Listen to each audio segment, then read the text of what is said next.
what I was thinking of in terms of the economic ladder in, I guess it's global as well as here in the United States, as well as locally, is that where we fit on the economic hierarchy of things is basically, and when I say we, I'm talking about uh, Black people here in America, African Americans. I get tired of trying to differentiate between the names because the names, titles have nothing to do with deflecting the discrimination. The discrimination is based on the color of our skin. So, all that other, those splitting hairs on identity is just useless argument as far as I'm concerned. But taking that group in mind, what I see is that the biggest part we play in that pyramid is as consumers. We're that's what we do. We don't have much in terms of production or even management of production. But basically, what we do the most is we're consumers, and we're consumers of food, clothing, shelter, transportation. And then it gets questionable when you get to around education. So what I'm looking at is the idea of addressing us as consumers, and how we can galvanize our identity as consumers and have sort of like consumer protection. And after the basic necessities, the food, clothing, shelter, transportation, and education, you have people, we're the biggest contributors to churches, which is another reason, why the churches need to be involved in this, is that we could be represented as consumers if we represent ourselves. Determine where we're going to shop, who we're going to support, what kind of businesses we're going to support. There'll be a few of us who will be committed to it, and some not so much. But the idea of the churches being involved is that that's where a lot of our money goes above and beyond the basic consumer needs. And so we touched on it before, but it's like if the churches became more conscientious, the leaders in the churches became more conscientious of what they did with our money, then we could have a stronger voice with what goes on with our money. You understand what I'm saying? And Absolutely. so the whole idea of just that changing that whole dynamic of how we spend our money, where we're going to bank with our money. If we took control of that, I think that we could make some huge strides in how our communities develop, and we would have a stronger voice in how our communities develop. And and I think this is more practical than theoretical.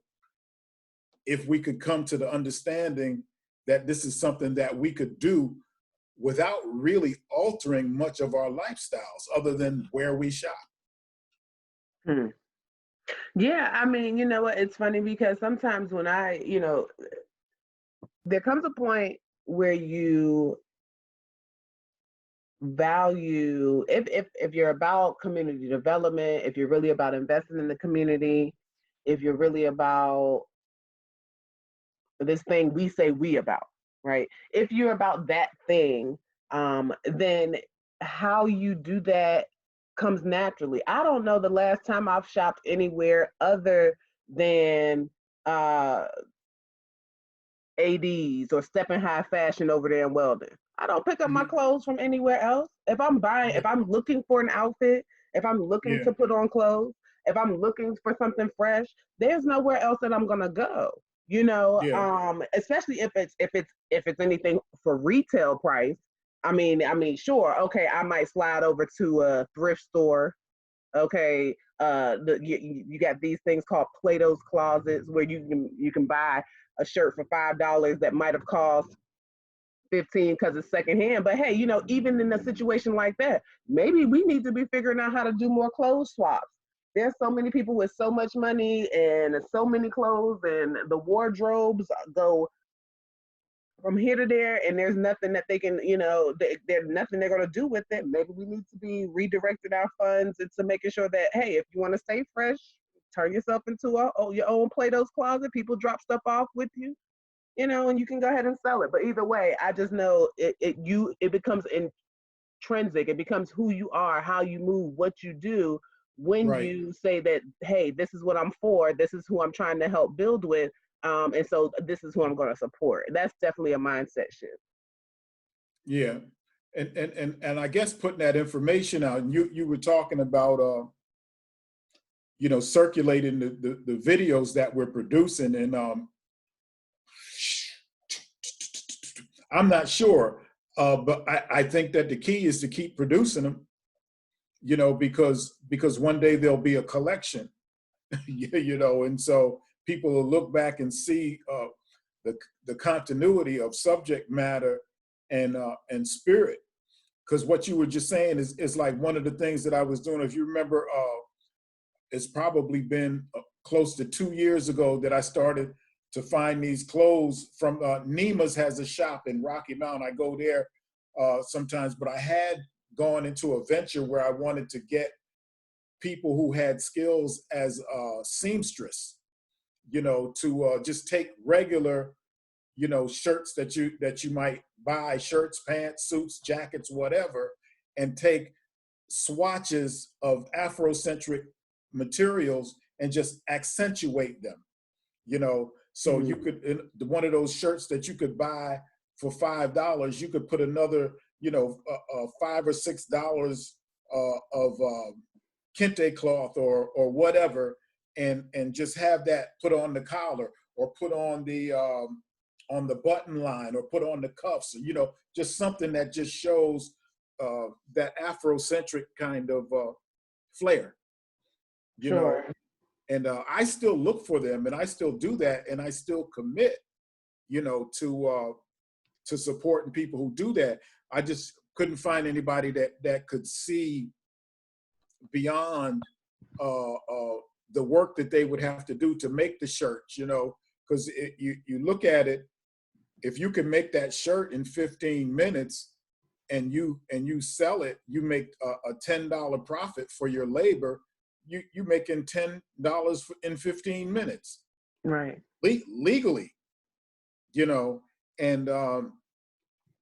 and so I just wasn't able to find a seamstress with that kind of mindset. And that's why if you continue to put out the videos, different ideas, people will catch different things along the way. And before you know it, you have a whole library full of constructive ideas that can plant seeds in the minds of other people. Yeah, and that's what it really boils down to, is recognizing what it's really all about. Is this, and it's always good to have a goal. And so anybody that happens to listening in, they have to know where, you got to know where you're going first, right? You got to know what it's, and it's got to be worth, you got to know what's worth to you. You got to know what kind of investment you can put in. And you got to know that, discipline is doing it when it doesn't feel good, when you don't see returns, and it's, yeah, I guess that's that reality of it. And so, this, I don't know, I guess a lot of with a lot of things for me, I find myself expecting quicker returns for my investment. And that's because maybe I overvalue my investment, and that's a possibility. And I think, there's a lot of cases of people potentially overvaluing things that may or may not um, be able to have some real contribution to the long-term goals. And so I don't know, I guess the point here is just that as we move forward, as we figure out, what's going to work for the community, recognizing that, yeah, you won't necessarily see growth the way, I don't know, just a slow grind, and I don't know, I'm just over the slow grind right now. It's like, hey, I've been doing what I do with the intentions I've been doing them with for a long time.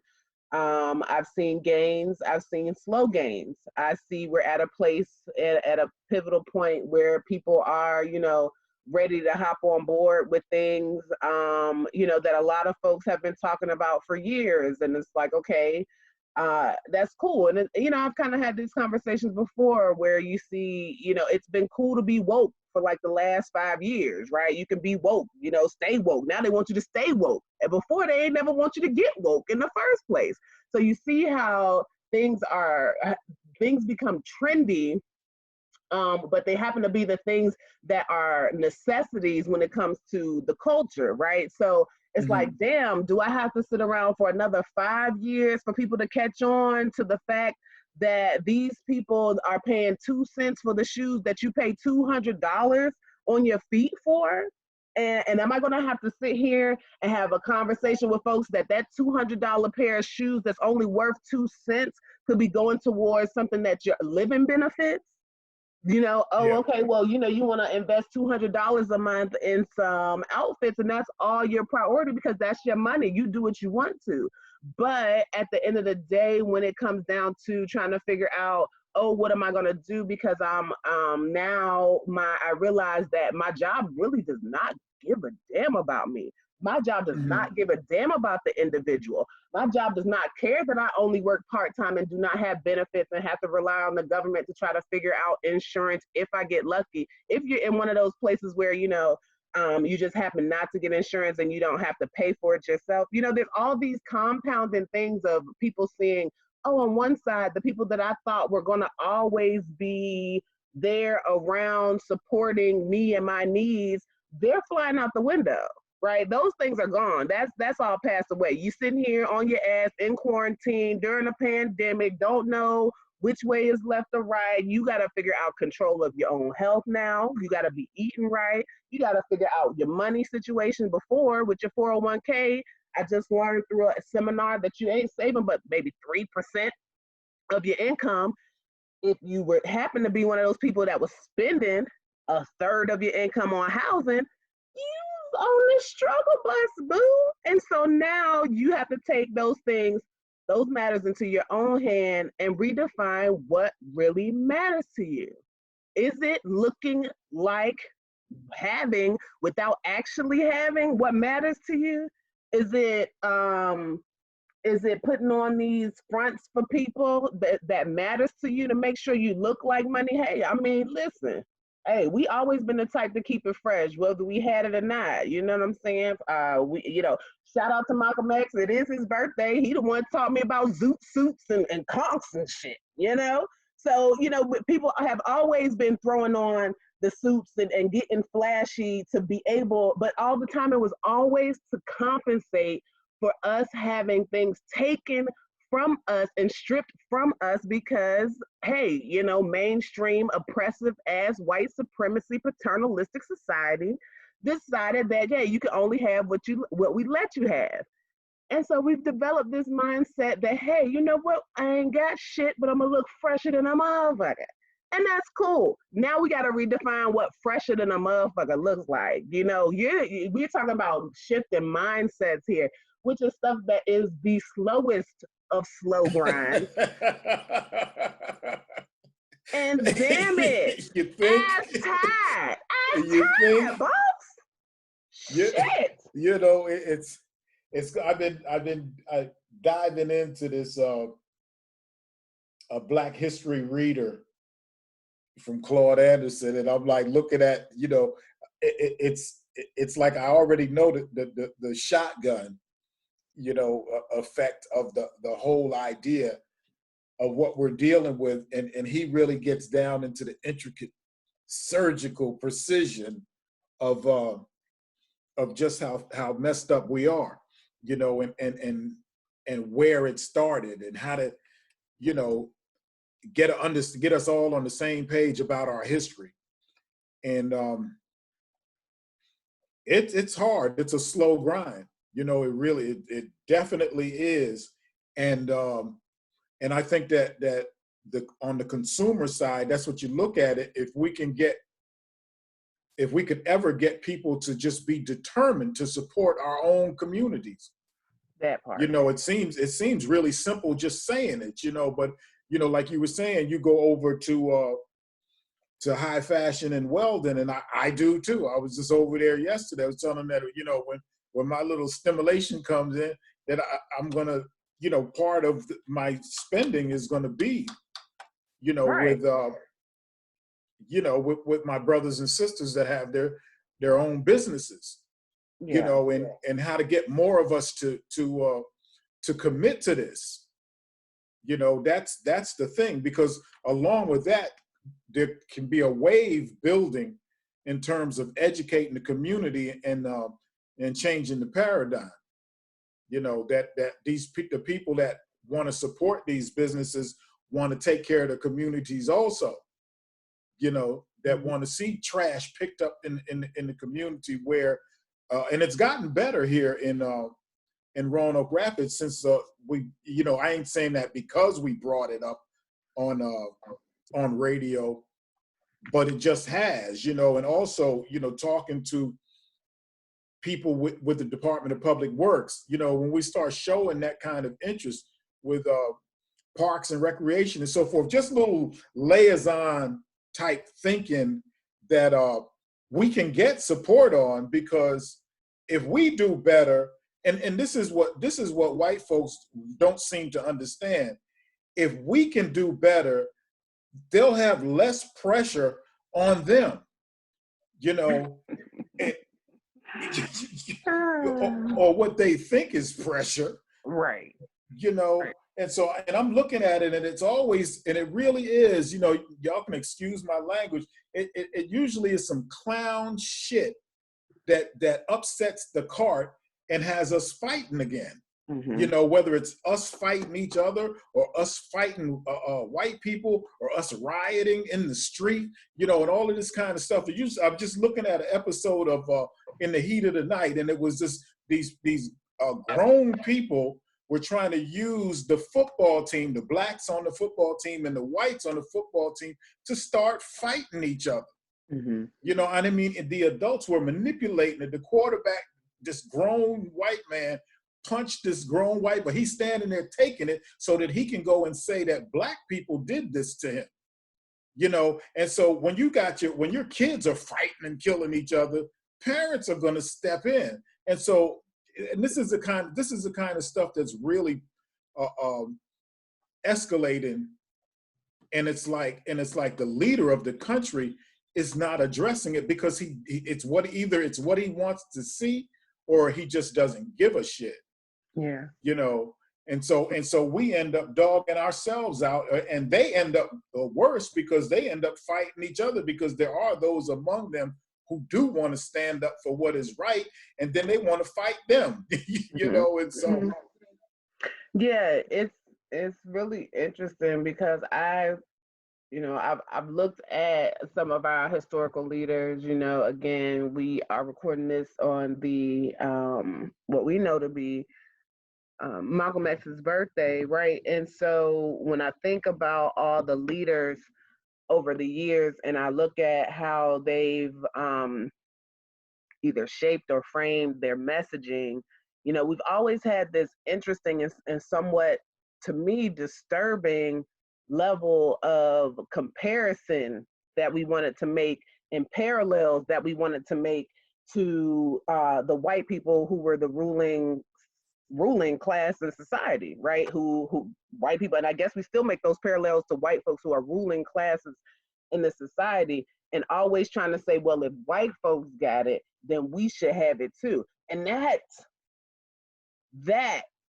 messaging has been tremendously troublesome for me personally, and my spirit and my soul of souls, right? And because the mixed messaging is that white folks had it already, and so now we got to get it. No, white folks took shit that happened to be originated with us and now we went without. And so we're now making this odd ass comparison that we gotta have it because they gotta know. These certain things are human rights. Certain things are you deserve as a human, as a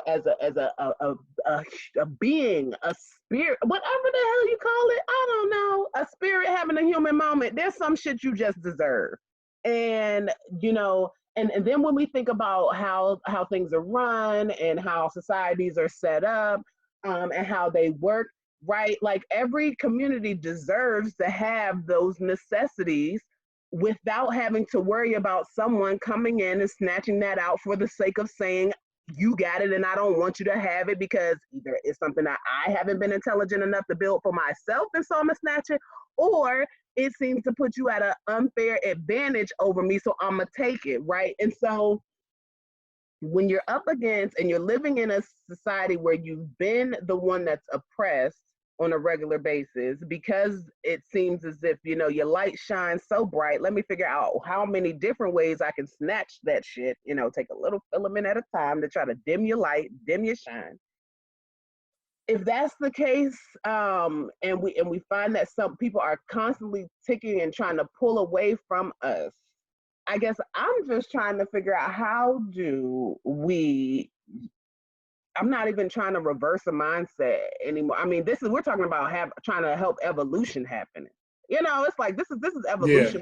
Yeah, We're trying to make sure that evolution, that people are ascending to a new level of mindset, a new level of consciousness. We're not just talking about do a switcheroo, and put a little money here and put a little money here. That's just the beginning of it, right? But this shit is an evolutionary process, and to try to make the comparisons between what we should have based on what people who stole the shit got, it just yeah, makes me uncomfortable. And it's yeah, like, let's just reframe this as, there are some common needs that every person in the universe, on the planet, absolutely needs and deserves, and should see that every other person is worthy of having. And in that vein, in and of itself, seeing that you have worth, I have worth, the person next to us has worth, that person has value.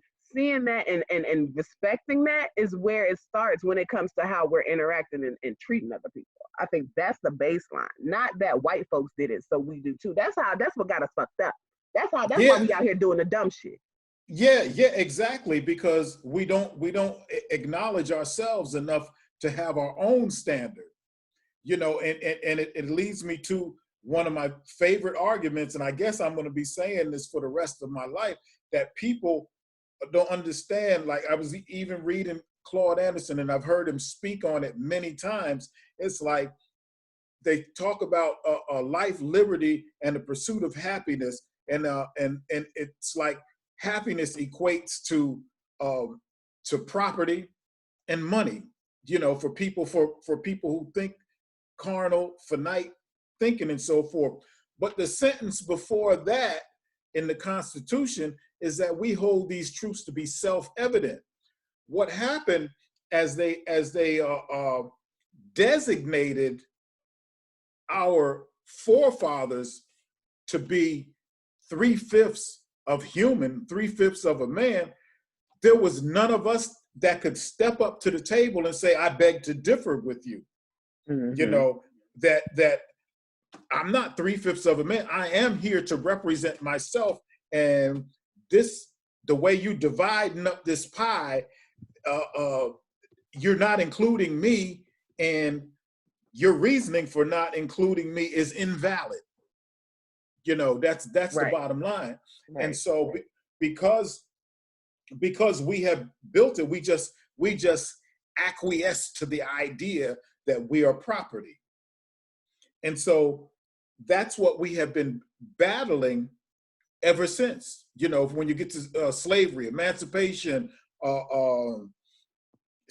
civil rights, all the different names that they use to exclude us in that equation, and that principle continues to evolve also.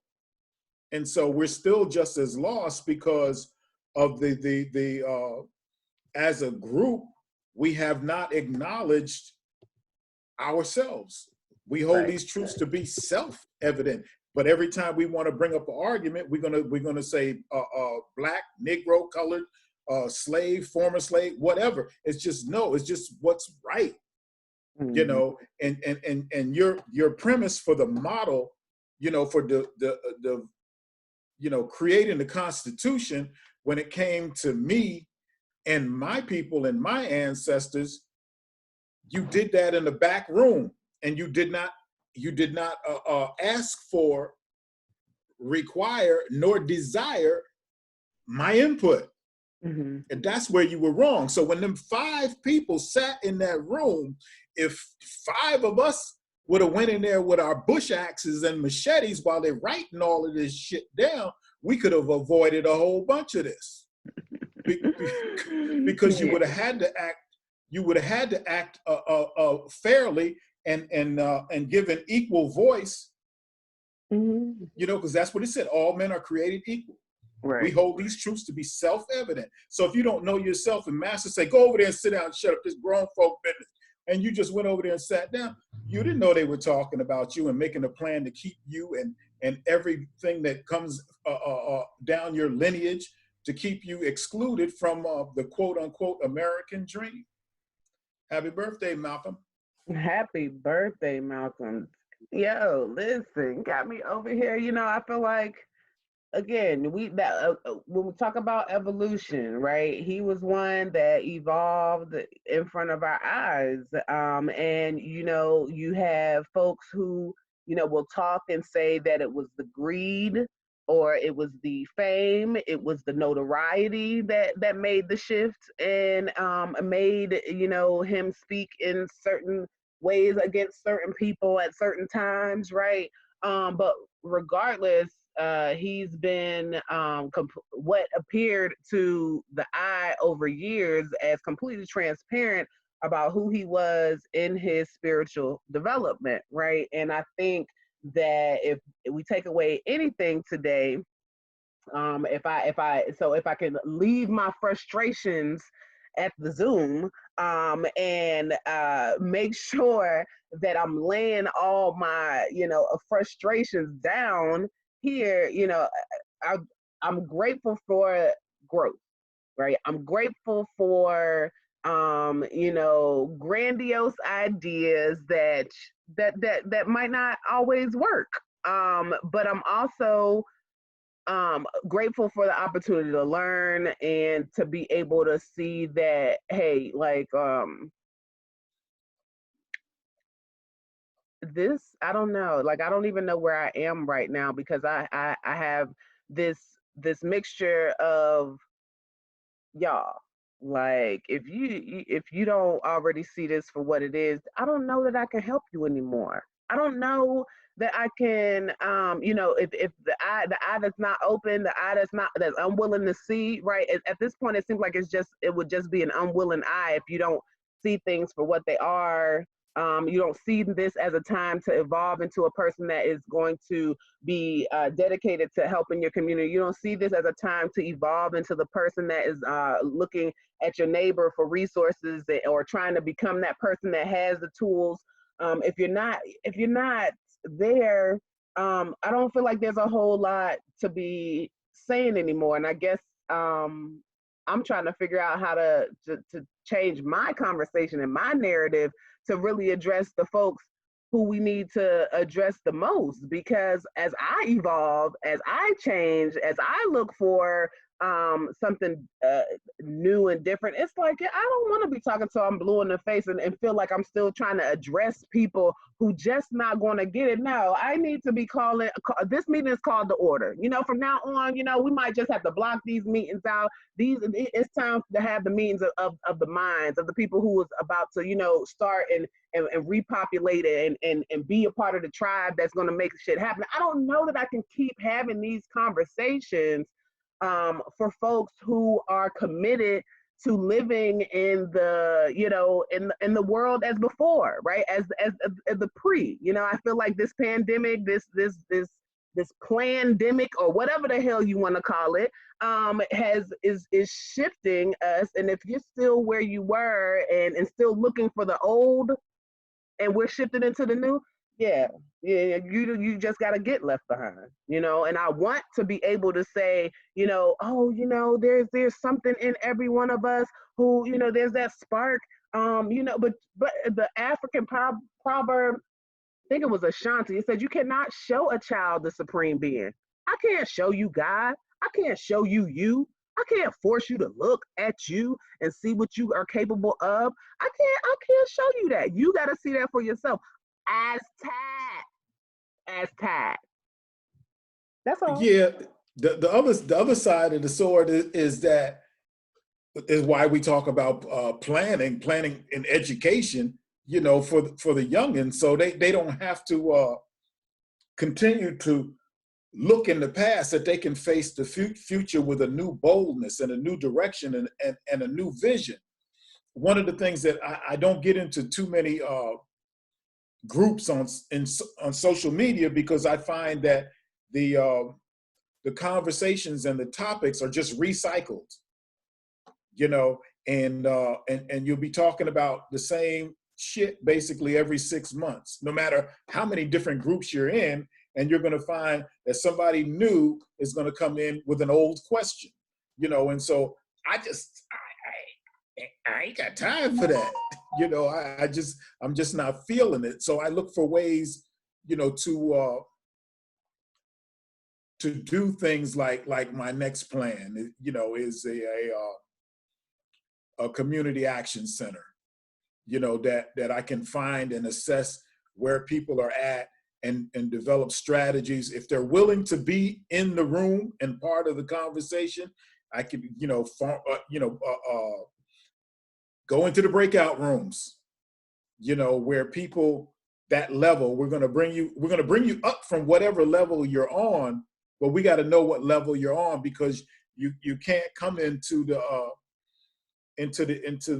quote unquote advanced class or the elders class, and you got a new mind. You're not there yet. So there's no sense in trying to do it. And so the idea, the continuity that I try to keep in what visions that crystallize to me and that I put on the table, is like, everybody is a consumer.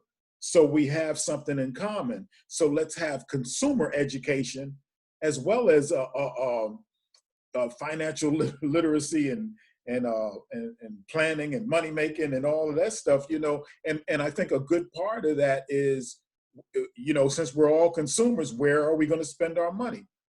Who is doing what with the money that we spend with them? Let those things matter to us, and taking it all the way to the churches. Where are you banking our money, and what are those banks doing for our communities? And start looking at creating our own banks. Yeah, and creating our own plans for our futures. It's like, Yeah. for to be a group of people who don't trust each other, we will trust our pastor with all the money, the deacons, the usher boy, with all the money in the world, and not ask them to be accountable of where it's going. You ain't got to show me no financial report. I don't care. The lights is Right. on. The heat. You know what I'm saying? But let somebody that's sitting out on the corner ask for $1. What you gonna spend it with? What you gonna spend it on? What you gonna spend $1? What you need $1 for? But you've got town governments here in Halifax County that take that same mentality. Oh no, we're not gonna question the mayor. No, we don't need to see no financial report. And even the state board of governance, it says your whole town is doing this wrong. It's raggedy. He said, oh, but we trust the mayor. So we just gonna, and just keep voting for the same people to do the same thing, because they do favors for the ones who support them. And this is also important too, is that many of these townships, they're majority Black, and I'm not saying that should disqualify a white person from being in an elected office, but damn, nobody's qualified. But you understand what I'm saying? So that's part of that mentality too. Yeah, Ownership, discipline, accountability. These are words that have come up multiple times when we think about community by design.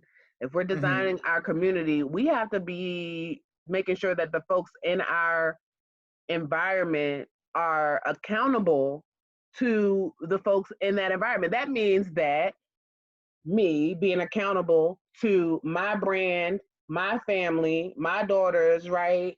And trying not to embarrass my folks too much. Mm. I am going to make sure that what I do, I am either that I'm going to speak to my reasoning. I'm going to make sure that I'm explaining to the people that matter most, my choices. If at any time I'm spending money in a way that, or spending time, or spending effort, or spending energy, whatever, it has my thought process. If I'm spending it in any kind of way that is taking it from those who I call being a part of my tribe, or a part of my family, or part of my lineage, I have to account to that. I have to speak to that. I have to acknowledge that fact. And what we don't always do is acknowledge the fact that there is some shit we just real fucked up about, period. Pardon the Yeah. language. And Oh, maybe I'll no edit that out, question. maybe not. But if we're not accountable to the fact that there are things that we need to be more disciplined about, in terms No of, hey, question. you know what I'm saying? Like, if we're not willing to do that, and be responsible, then we've already kind of lost the battle. But that's the thing where, it's like you're talking about being tired and being frustrated. Yeah, but if we become silent, it's like, then there are people who just won't know. There are a lot of people who do know, but if they say nothing, don't nobody know you know. And so it's like, somebody got to be out there. That was the other flip side of the popularity of Malcolm X. He not only evolved in the public eye, but he took the heat in the public eye all the way to his death. That Absolutely. the criticisms that he got from so many different angles, put him in the line of fire, Literally. for real. Yep. And and I mean, we have to be honest about that, who knows, there may be people amongst us who who have been bought out to not speak against established things, the establishment. And so at any time when we do what's right for us, that might be going against the established thing, there's going to be somebody that might look just like us, who might talk just like us, who has been bought out to not even speak against the real issues that come Yeah. up. And we have to be aware and cognizant and on our, you got to keep your head on the swivel for shit like that all the time. I don't always really speak to the amount of um defense mechanisms that a person has to be able to develop, hone, appropriately use, pull out when it's necessary, put away when it's necessary. I have not spoken ever to the amount of defense mechanisms that a motherfucker like myself needs, because if you're vulnerable, if you're transparent, if you're about your folks, if you're about your business, if you happen to be smart and capable, if you talk too loud, they finna bring your ass the fuck down. Period. And Yeah. that's just but I've never moved in fear. Like, that's one thing my mother has always told me, that I was too crazy to be scared of anything. And so, that's where I am with this, because I think it's really important for us. Freedom matters to me. I don't know Yeah. about anybody else, but freedom matters to me personally. And so maybe the change and the difference um comes because I have to recognize that freedom isn't as important to everybody else. Or they don't know that. The illusion of freedoms matters to folks, but freedom does not really matter to most people. They just want to look free and be able to move around and about. like they got freedom, but in reality, no, they're not ready for that, and they're not disciplined enough for the freedom. They're not. And they don't realize they submitted to false gods, no matter what you call it, whether you call it Islam or Christianity or Buddhism or whatever. You know, it's the trappings, and it's what they accept, what most people accept. You know, they you know, or you talk about whom Christ has set free is free indeed, but yet you bow to a system that keeps you locked in poverty. Our people are locked in poverty, and you want to think that this is your lot in life, you know.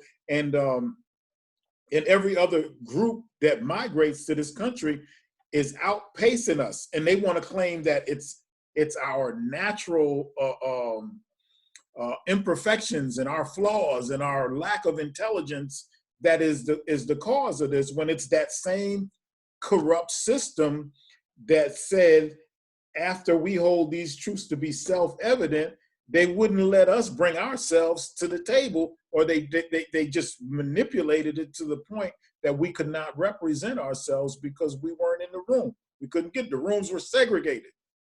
Right. You know, and so we never got a chance to even speak up at the very beginning, and so it's been corrupted ever since. Yeah, absolutely. And so don't get mad at me. Right. You know, right. It's like you like now you woke, and what do you do with this woke? That's the thing, you know, that's right. That's the thing, you know, the truth will set you free, but first it'll piss you off. It's gonna make you mad. It's gonna piss you the fuck off, and that's okay, you know, because now it's a matter, not only are you first understanding and knowing what the truth is, you are now having an opportunity to address your emotions and how you manage and cope with disappointment, stress, and unexpected events, right? Like that's the next step, because that's a part of the emotional maturity process, the emotional stability process, making sure that you're in a place where you have the habits of mind to keep you balanced when all this other crazy shit hits you and you're like, hey, whoa, I wasn't ready. You have to be settled and comfortable enough in who you are to be able to maintain and move forward, right? I mean, they're still killing our children in the street. We should not be emotional about that. Oh, absolutely. I mean, we're supposed to be, you know, clinically intellectual about all of that, you know, and it's like, come on. All my life, this is what I have witnessed, even in my family, you know, murdered in the street. Nobody has to be accountable for it, you know, and this stuff is still happening right to this day on Malcolm X's birthday in 2020 during a pandemic. That the law enforcement and the people that are under the guise of law enforcement, under the guise of I pledge allegiance to the flag and all of this stuff, you still commit these atrocities and injustices, and I'm supposed to be clinically cool about it. Yes, I think that we have a problem here. I'm not supposed to say fuck you. Right. That is the other side of the that's the other side of the spectrum. You know, when you get, you know, don't get me wrong, I have no doubt in my mind that, as Malcolm X said, that the media will have you hating the people you're supposed to, you know, be getting along with and loving the folks that you're not, and so forth and so on, whatever the direct quote is. You know, the point is, it's like, there's no doubt that there is media, you know, manipulation. No, without a doubt. Right? Generated, engineered bias. Absolutely. And maybe not only the bias, but do we know for certain that all the stories that we hear coming out are actually, can we prove every single story that comes out? Not one, you know. And so, and who, of course, as much as we like to talk on our president, you know, he brought out this whole idea of fake news and brought that to the forefront, that, you know, your news is definitely manipulating you for one way or another. You know what I'm saying? You know, with his 20,000 lies. Ain't that crazy? How funny is it? But, you know, and it's funny because but something like that, like fake news, right, coming from someone who we find least, you know, very little credibility in, will make us think that maybe there ain't really no fake news at all. Maybe it's all, and he's just crazy. But see, that seems like part of the, the whole twisted shit, right? Because we know for damn sure the media is manipulating to do and say and have it look however they want it to do, say, have it look. Like that's just the reality of it. So we have to be okay enough with our abilities, our emotional, capacity, our intellect, our level of development, our communities, our networks. We have to build that infrastructure up. We have to really create the infrastructure of learning. And I've written about this before, and I'll continue to go back into the archives and dig out information and dig out things to be able to kind of address. But people don't read. So these videos hopefully will be really good to supplement. And that's just the nature of the where we are right now. That's what we're dealing with. That's what we're dealing with. And we have people say, "Oh, I'm not going to listen to. Oh, you cursed. I'm not going to listen to you. I can't." Okay. And it is okay. It is okay. But it's just a reflection of us allowing someone else to dictate for us what kind of language we're supposed to use when we're just trying to reach us. And where I come from, motherfucker ain't never hurt nobody. Right. Oh my goodness. But yeah. Bullets do. Yeah. Ropes around your neck do. Absolutely. Psychological warfare does. Deep. It's deep. Tell you everything about you is wrong, including the language that you use to communicate to your own people. You can't talk to each other like that. Right. Yep. I mean, but they've been telling us that all the time, right? Like that's from the beginning. They took away our language. They took away our ability to dance. They took out, because that's, they took away our drum. Those were the things that kept us connected to the earth, to who we are, to our spirit, to each other. And that's what they had to break. That's what they had to break. That's why, through you got your comedians like Rudy Ray Moore, crazy as he was, everybody knew who he was. Right. Everybody listened. Everybody had got his albums, and we snuck them among ourselves and listened to them. Red Fox, and Richard Pryor, the comedians always told the thing. They ain't get all bougie with it. I mean, Bill Cosby, I love me some Bill Cosby, but he's the only one that was criticizing comedians for the language that they use. Yeah, oh gosh, I don't even want to get into what he was criticizing for. Let's not even go there, because I have always felt some type of way about him when he decided to go public talking shit. And don't get me wrong, there's some validity to plenty of statements. Come back to the microphone. Come back to the microphone. Oh yeah, I start looking out the window again, my thought process, and I'm not going to touch that. I could make some big jokes out of that right now, but I'm not going to. Lord. Anyway. So yeah, but anyway, well, we're not gonna go. That's good, because I'm not gonna. That's good. You didn't have to hear that, because I'm not gonna talk shit about Cosby on this segment. We just keep it we fortunate about Malcolm X, and his life and legacy and his evolution and what he's shown us. I'm not even gonna talk about the ones who come in, who are paid who are paid spokesmen to speak against the culture that was created by the people they were paid off for. We won't speak on that. Right now. Yeah. The disruptors. Right. I mean, these people are plants, and they only, that Cosby shit, that triggered me, clearly. Cosby. Yeah, you want to chop this here? That way it'll give us about an hour, and just put it out there. At least put it out on my page, and and I'll run with it.